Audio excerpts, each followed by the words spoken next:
So whenever there's an important race or an anniversary or something like that, I like to do a couple of themed videos around that particular race or event. Something dramatic, something interesting, something tragic, or something hilarious. Depends on the year and event really, although having something hilarious and tragic in the same video, unless it's a Ferrari strategy blunder again, they're hilarious and tragic at the same time, being honest. But for this video, we go back in time to when Ferrari could do stuff right. The combo of Todt, Stepney, Brawn and Schumacher dragging Ferrari up from the doldrums to being in with a shot of winning the Drivers' Championship in 97 and 98, but through whatever reason they fell at the final hurdle. In 1997, Michael hit the wrong part of Villeneuve, and in 1998, Schumacher's car had stalled on the grid at Suzuka, either because the clutch got too hot and slipped, or the gearbox just popped out of neutral. But third time's the charm in 1999, right? It didn't get off to the best of starts for the man they call the Michael. In fact, the shine is taken off when Hakkinen called Ron Dennis the Ron in an interview with Steve Ryder about his Adelaide 95 crash.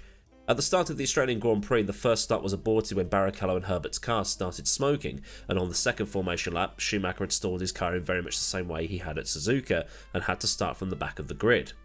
The McLarens were still the class of the field though, with Hakkinen half a second or so faster than Coulthard in qualifying, and Schumacher 1.3 seconds off. But McLaren reliability happened. Coulthard's hydraulics had gone on lap 15, leaving him stuck in 6th gear, and Hakkinen's throttle went on lap 21 as the safety car period ended, which put Eddie Irvine of all people into the lead, and the Northern Irishman would win the opening race of the season, with Michael a lowly 8th, which was last and a lap down on Eddie.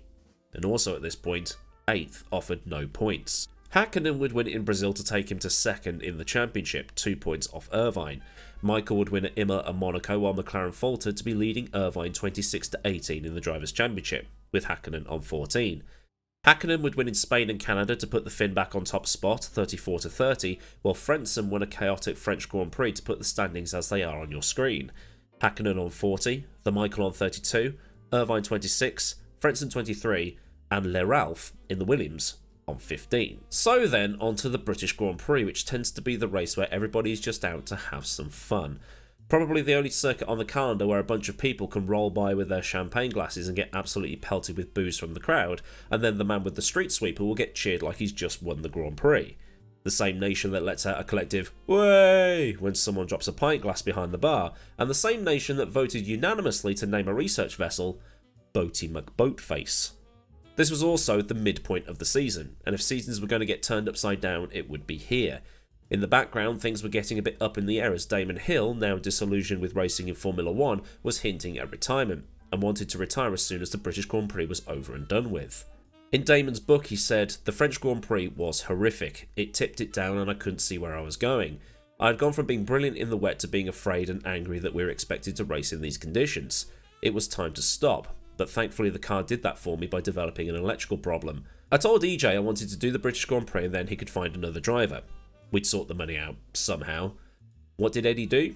He tried to replace me before, even though Benson and Hedges wanted me to do the race. One minute I was doing brilliantly in the Jordan, the next it all started to collapse on me, and I didn't have the fight to deal with it anymore.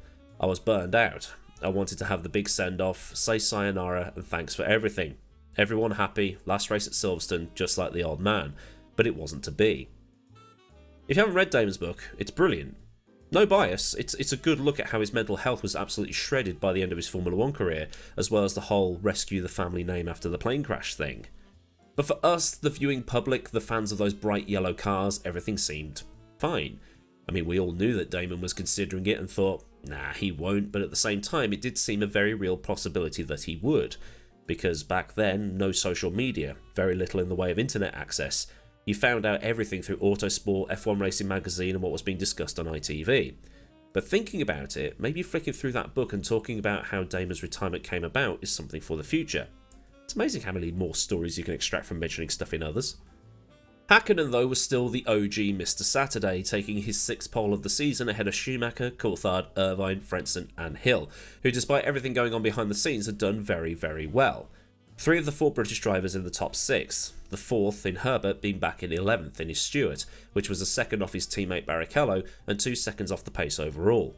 Marc Genet in the Minardi pulled up at the rear, near as makes no difference, 4 seconds off Hakkinen. Schumacher was looking at the timing sheets and wondering how the hell he was ever going to match the McLarens on one lap pace.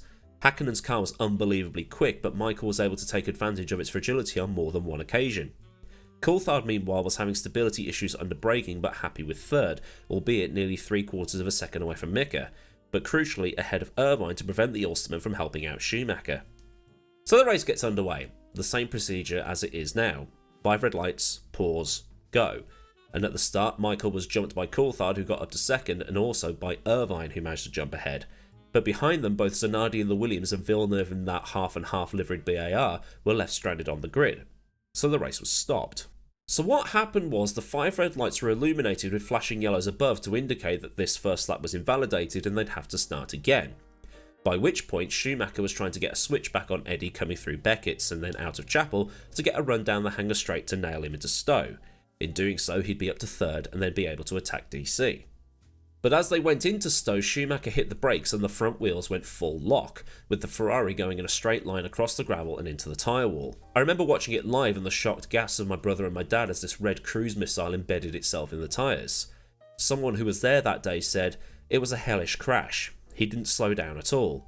And yes, we thought he was dead." I don't remember any cheering.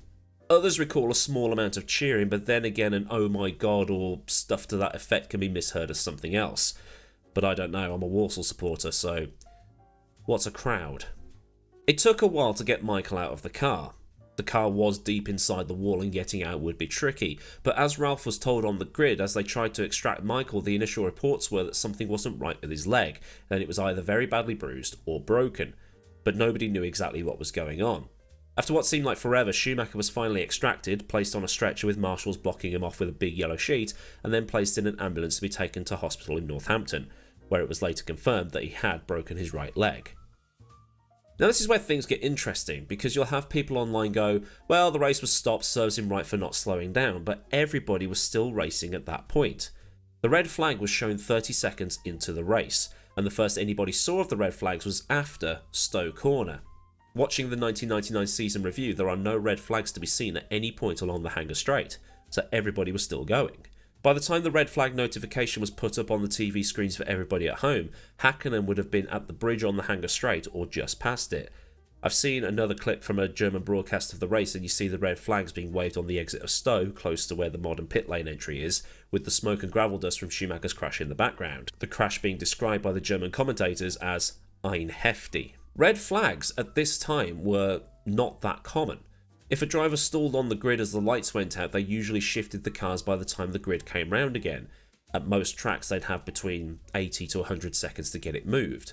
But because this involved 2 cars on a grid that had a blind approach, they had no choice really but to red flag the race.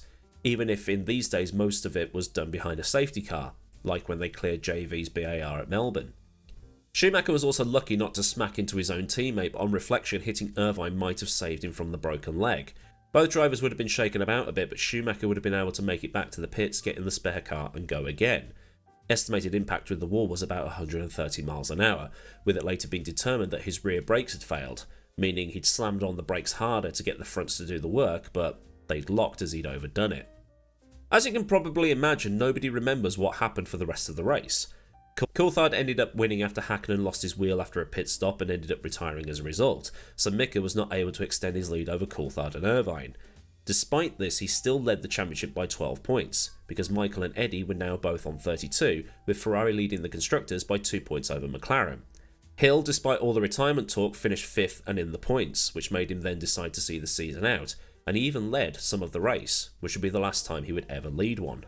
Häkkinen would then drop points to Irvine as he won the Austrian and German Grand Prix, with Häkkinen retiring in a huge accident as he entered the stadium section. And with Irvine winning the Malaysian Grand Prix, it set up a championship finale at Suzuka, with Häkkinen ultimately prevailing over a Ferrari for the 2nd year in a row. But in 2000, after 4 seasons of trying, Schumacher finally got his 3rd. So then, a look at the British Grand Prix of 1999. If this has been something new for you, then do like the video so I know I've done a good job, and for more stuff like this, get subscribed with the bell on so you never miss out.